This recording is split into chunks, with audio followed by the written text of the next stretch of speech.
प्यारे बच्चों नमस्कार। स्वागत है आपका चैनल कृष्णा क्लासेस में। आज हम लोग पढ़ेंगे प्रश्नावली 3.3 का दूसरा प्रश्न करेंगे।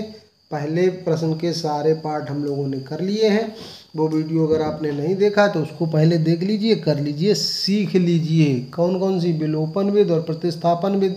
अब 2 विधियाँ रह गई हैं केवल आपको पढ़ने के लिए।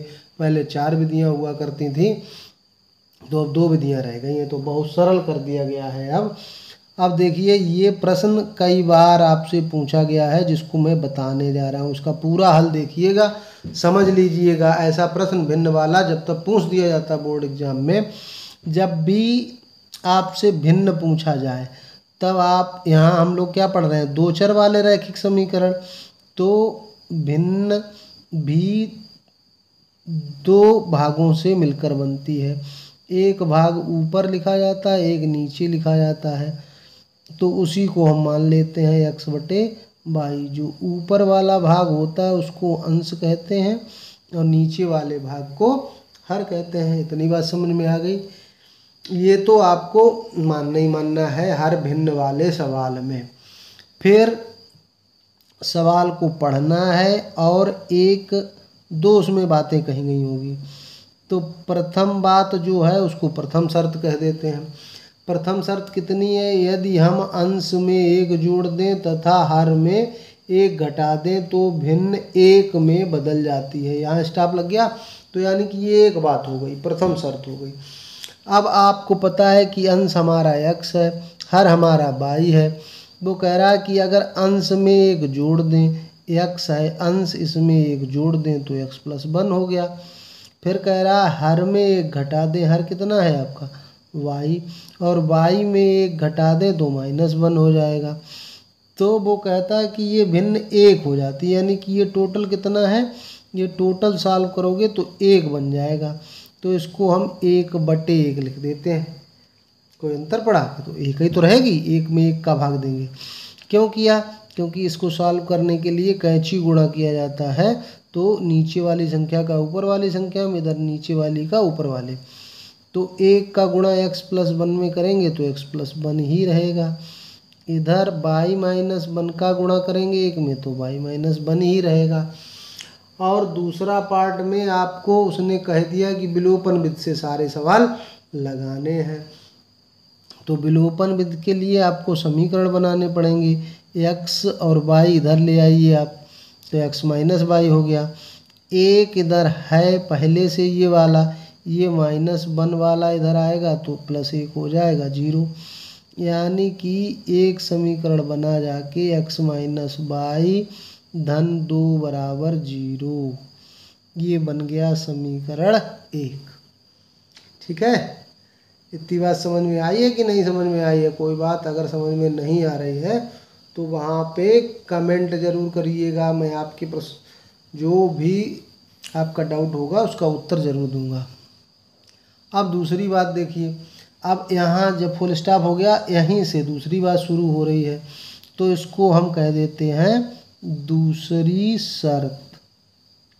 दूसरी शर्त से, दूसरी शर्त उसकी क्या है कि यदि हर में 1 जोड़ दें, अंश की बात नहीं की उसने, तो क्या अंश रहेगा? नहीं, जो है भिन्न वो तो रहेगी। भिन्न हमारी x/y है, तो x में कुछ नहीं कर रहे हैं। तो कह रहा है यदि हर में 1 जोड़ दें, हर में 1 जोड़ दें तो लो, y जो था वो हमारा हर था, उसमें हमने 1 जोड़ दिया तो भिन्न 1/2 हो जाती है, 1/2 हो गई। फिर कैसे सॉल्व करेंगे? 2 का गुणा कहाँ होगा? x में, तो 2x हो जाएगा बराबर y+1 का गुणा होगा इधर 1 में, तो कोई फर्क नहीं पड़ेगा। 2x, y उधर ले जाएंगे माइनस का और 1 भी उधर जाएगा तो माइनस का बराबर 0। ये दोनों शर्तों से हमको 2 समीकरण प्राप्त होगा।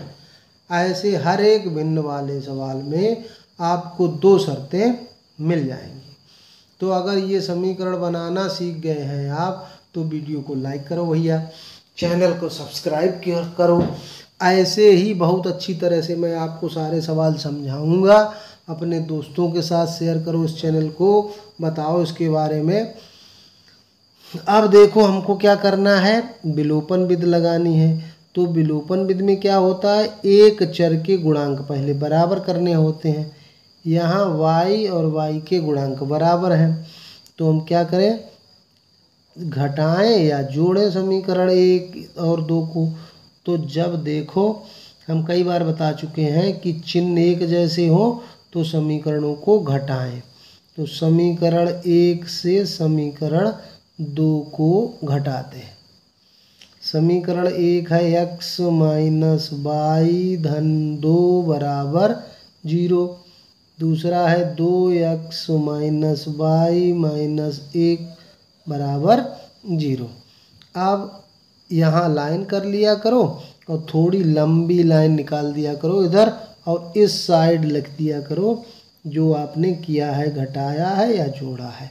तो यहाँ घटाने पर जब भी कोई सवाल लगाया जाता है तो नीचे वाला घटा रहे हैं जो दूसरा समीकरण है तो उसी को तो नीचे लिखेंगे, तो उसके सारे चिन्ह बदल देते हैं।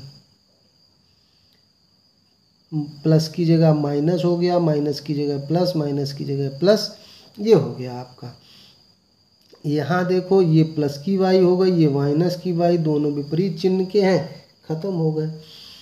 1x से 2x आपने घटाया तो क्या लिख देते हैं, कुछ बच्चे कहते हैं खाली 2 ही बचा कि x खत्म हो गया। x थोड़ी, 1x है, एक चर x लिखा है, यहाँ 2x लिखा है, तो कोई एक चीज़ है उससे 2 चीज़ चली जाएगी तो माइनस की एक चीज़ बचेगी वो। यहाँ देखो यहाँ भी प्लस आ गया और यहाँ प्लस पहले ही से लगा हुआ है तो यानी कि 3 हो गया। अब अगर हम पक्षांतर करेंगे तो इसको x को पक्षांतर कर दो, 3 बराबर x का मान आ गया। अब जब x का मान आपको प्राप्त हो जाए, x का मान प्राप्त हो जाए तो उसके बाद y का मान निकालना है। तो y का मान निकालने के लिए क्या करिएगा, समीकरण 1 या 2 का प्रयोग करेंगे। तो x का मान 3 हमको प्राप्त हुआ, इसे समीकरण 1 में रख दो चाहे 2 में रख दो। चलो समीकरण 1 में रख देते हैं। समीकरण 1 में x का मान रखने पर, 1 में मान रखो तो हुआ जाके x पहले ही लिखा है समीकरण 1 में, ये है समीकरण 1। अब x की जगह आप कितना लिख देंगे, x का मान तो आ गया 3 माइनस वाई धन 2 बराबर 0। माइनस की संख्या उधर कर दो, 3 और 2 जोड़ दो तो 5 हो गया, माइनस की संख्या उधर जाएगी प्लस हो गया, यानी कि y का मान 5 हो गया, x का मान 3 हो गया। अब हमने माना क्या था, भिन्न हमारी थी x बटे y। तो x का मान हमारा निकला 3 और y का मान निकला 5। तो ये हमारा हो गया आंसर 3/5। अब परीक्षा में आपके पास आंसर तो होगा नहीं, तो ये 3/5 जो आंसर निकला है उसमें संतुष्ट कराओ इनको। यहाँ 3 था उसमें 3/5 निकला भिन्न, तो 3 में 1 जोड़ोगे तो 4 होगा और 5 से 1 घटाओगे तो भी 4 होगा, तो 4 एकम 4, भिन्न 1 बनी जाके। अच्छा यहाँ 3 है, नीचे 5 है, 5 में 1 जोड़ दोगे 6 हो जाएगा, तो 3 एकम 3 और 3 दूना 6, तो 1/2 बन जाएगी। तो इसका मतलब हमारा उत्तर सही, उत्तर देखने की ज़रूरत नहीं है, बस यहीं पे हमने कर लिया। तो अगर सवाल बहुत अच्छी तरह समझ में आ गया है ये, और ये सवाल आप बिल्कुल अगर आपने पूरा वीडियो देखा है तो 100% अगर भिन्न वाला सवाल आएगा तो आप कर लेंगे। तो इसलिए चैनल को ज़रूर सब्सक्राइब कर लेना।